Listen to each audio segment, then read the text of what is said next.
Dahil nga ngayon mga kabombo, mga ka-Star Nation, ang araw ng kagitingan. Minarapat ho nating makausap sa mga oras na ito ang Historic Science Development Officer 2 ng National Historical Commission of the Philippines. Si Ginong Eupemio Agbayani III ang atin hong makakausap ngayon. Live po tayo sa Bombo Radio Philippines. We are nationwide and worldwide. Napapakinggan at napapanood tayo sa lahat ng ating mga himpilan at digital platforms. By the way, si Bombo Dennis Hamito po ito. And together with me, si Bombo Jaira Hangayo. Welcome to the program. Pagbati po ninyo sa atin po mga kabombo at mga ka-Star Nation. Isang makahulugang araw ng kagitingan po sa ating lahat, sa lahat po nating mga tagapakinig at tagapanood. Yun. Okay, unang-una, nais po naming malaman kung ano ang pinakabuod na tema ng kasalukuyang aktibidad. Although, may mga nagsasabi na dapat i-apply sa kasalukuyang sitwasyon, yung mga krisis na nararanasan ho natin, yung paggunita ng araw ho na ito, dapat ipakita yung giting, ika nga, no? Pero ano po yung pinakambuod ng 2026 Day of Valor, Ginong Agbayani? Siguro po mas magandang gamitin nating termino yung paggunita sapagkat ang inaalala po nating pangyayari ngayong araw ay yung ika-84 na anibersaryo ng pagbagsak ng Bataan sa kamay ng mga Hapon. Kung matatandaan po natin, yung mga Pilipino at Amerikano nagpunta sila sa tangway ng Bataan at sa isla ng Corregidor para ipagtanggol ito mula sa mga Hapon para ma-prevent yung mga Hapon na gamitin ang Manila Bay sa kanilang mga balak noong World War II. Matagal na defend ng mga allies itong lugar na ito hanggang sa talaga maubusan sila ng pagkain, ng tubig, ng gamot at ng balak at pinili nilang sumuko na lamang. Kaya nga po yung ating tema ngayong taon ay Giting ng Bayani, Pamana sa Salinlahi. Yung tenacity, yung tapang, yung kagitingan, yung pagkulit ng mga ninuno natin na lumaban kahit sila ay dehadong-dehado noong 84 years ago ay inspirasyon para sa kasalukuyan, lalo ngayon na haharap tayo sa mga pagsubok na pang-ekonomiko, mga pagsubok na panlipunan, and ang hope natin ay manatiling kagitingan na ipinamalas nila noon sa atin sa kasalukuyan. Ayun. Para ho makalahok yung atin hong mga kabombo at mga ka-Star Nation dito sa mga aktibidad ngayong araw, maaari nyo hubang ibahagi yung mga nakahanay na event at po pwede ho nilang salihan o kaya naman ay matunghayan. Go ahead po, Ginong Agbayani. Bali, inaasahan po natin ang pagdating ni Pangulo Ferdinand Marcos Jr. sa Dambana ng Kagitingan sa Bataan, pampangunahan ang wreath laying ceremonies. Ah, Makakasama po niya yung mga kinatawan, kundi man ang embahador ng iba't ibang bansa na kasangkot sa World War II dito sa Pilipinas, katulad ng Estados Unidos at Japan.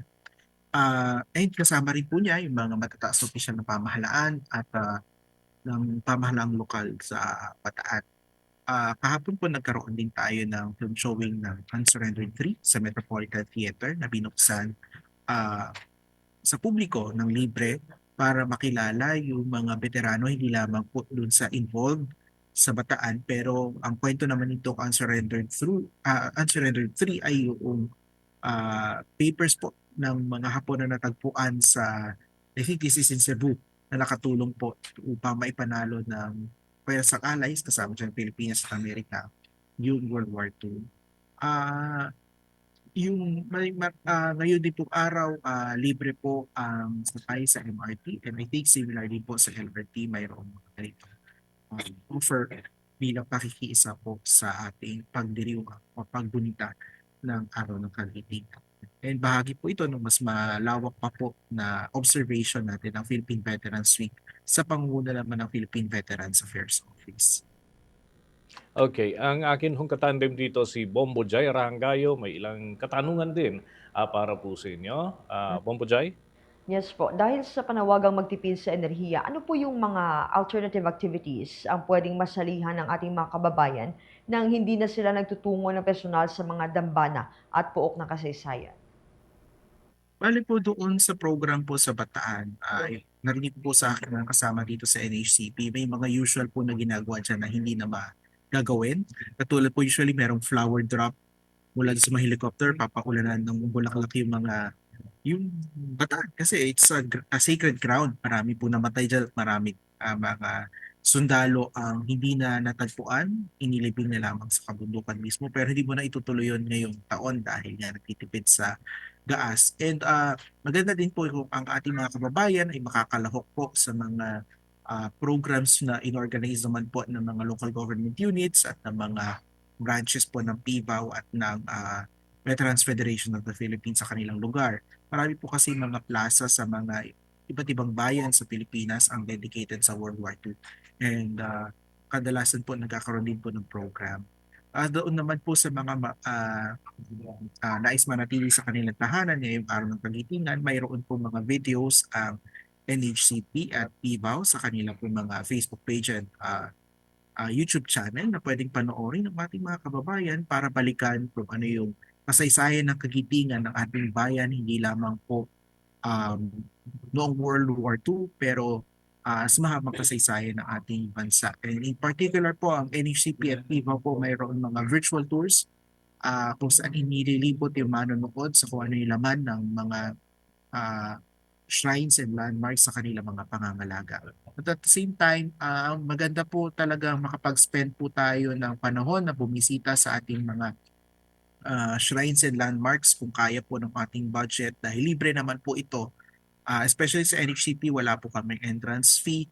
And kung nais po magpalamig, at least pagpasok niyo po ng museum, hindi niyo natin kailangan magbayad ng malaki para makapagpalamig.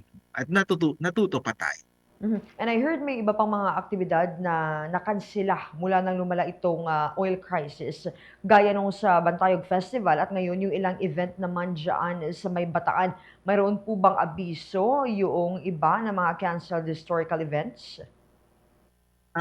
Alam niyo po ang mga programa po ng NHCP, kahit po walang krisis sa enerhiya, we try to keep it simple and solemn. Para po ang talagang focus ng ating mga kababayan dadalo ay nakatuon doon sa alaala ng historical event na ating ginugunita. Palagay ko po ang makakasagot po kung mayroon po mga cancellations sa mga activities.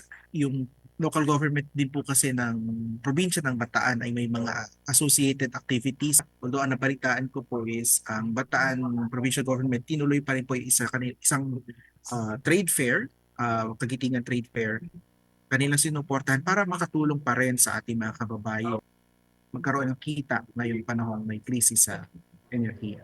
Okay, thank you so much, Bombo Dennis. Okay, with that, maraming salamat, Ginoong Agbayani, sa mga butil ng impormasyon na ibahagi po ninyo sa ating mga taga-pakinig at taga-panood sa Bombo Radio Philippines. Mga kabombo, mga Kastar Nation, ang nakausap po natin ngayong araw po ng Kagitingan ay ang Historic Sites Development Officer 2 ng National Historical Commission of the Philippines, si Ginoong Eupemio Agbayani. For the most trusted source of news and information, visit our website at www.bomboradio.com. Follow us on Bombo Radio mobile app, Facebook, YouTube, TikTok, and X, formerly Twitter. Like, share, and stay connected. Anytime, anywhere.